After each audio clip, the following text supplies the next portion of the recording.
Hello children, welcome again to English class. Today we are going to start poem 2 of Honeycomb.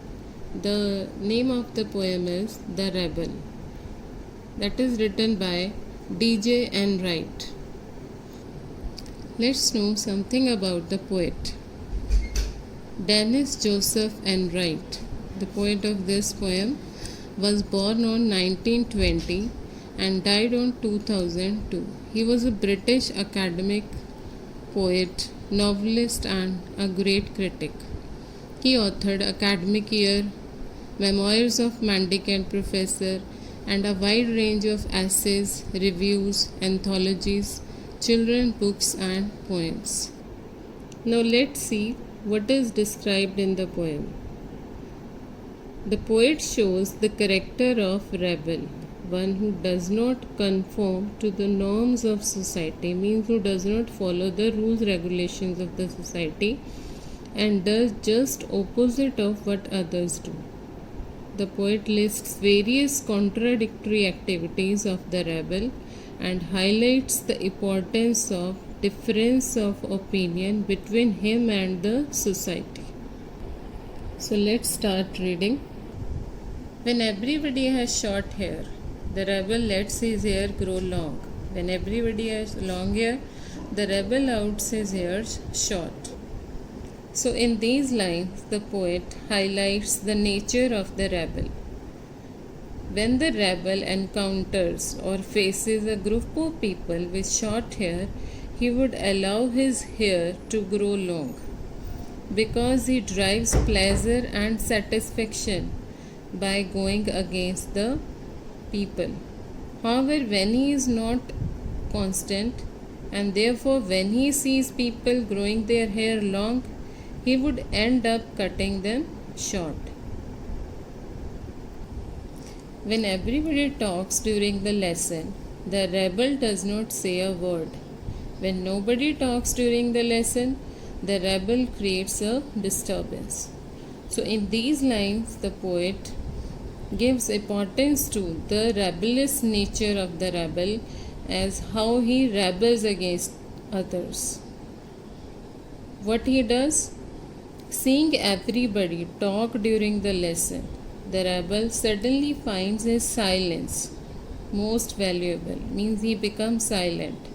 However, because he is a rebel, he cannot help but create disturbances and make a series of disturbances there. When he sees that everybody else has become quiet, the rebel constantly seeks attention by doing that what others don't do. When everybody wears a uniform, the rebel dresses in fantastic clothes. When everybody wears fantastic clothes, the rebel dresses soberly. Now in these lines, the poet says that the rebel always wants to show himself as different. He would wear colorful clothes when everybody else is dressed up in a common uniform. However, when he sees others dressed up in different and colorful clothes, he would be unable to control his wish, his urge, and he comes in uniform. Now the next lines. In the company of dog lovers, the rebel expresses a preference for cats. In the company of cat lovers, the rebel puts in a good word for dogs.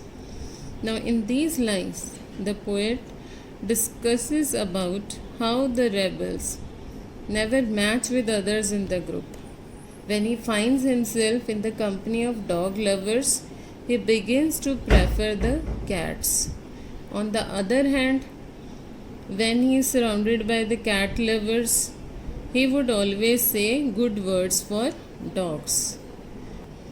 And preferences never seem to match with anyone else in the group. When everybody is praising the sun, the rebel remarks on the need for rain. When everybody is greeting the rain, the rebel regrets the absence of sun. Now in these lines, here the poet mentions some examples in which the rebel also again competes in the same ways. With respect to weather also, it is difficult to bring the rebel on board, for he would appreciate the sun while all others would be welcoming the rains.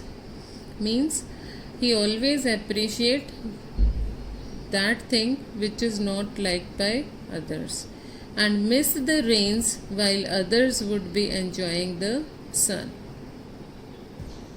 When everybody goes to the meeting, the rebel stays at home and reads a book. When everybody stays at home and reads a book, the rebel goes to the meeting. Now, in these lines, what the poet wants to emphasize, that the rebels are people who are usually all alone, for they prefer to travel on a different path than others. So when others go for meeting, they stay at home and read a book. When the others stay at home, they want to go to the meeting. Now see the last lines of the poem. When everybody says yes please, the rebel says no thank you. When everybody says no thank you, the rebel says yes please. It's very good that we have rebels. You may not find it very good to be one. Now what is in these lines? The another character trait of the rebel is that saying yes when everybody says no, and saying no when everybody says yes, means always the opposite of others. So what the poet wants to emphasize in the last two lines, that having rebels around us in the society is beneficial, as they train us to acknowledge differences. However, it is not good to be a rebel because they are not accepted by the society. Children, what is the main idea the poet wants to give us through the poem is that individual freedom is very important and we must learn to accept it in society. As we see, no two persons can be equal, and such people that exist in society, they should be accepted and we should have soft corners for them, but we should not try to be one of them. Children, listen the video again and read the poem, understand the poem, and try the worksheet that I will send you tomorrow. Thank you very much.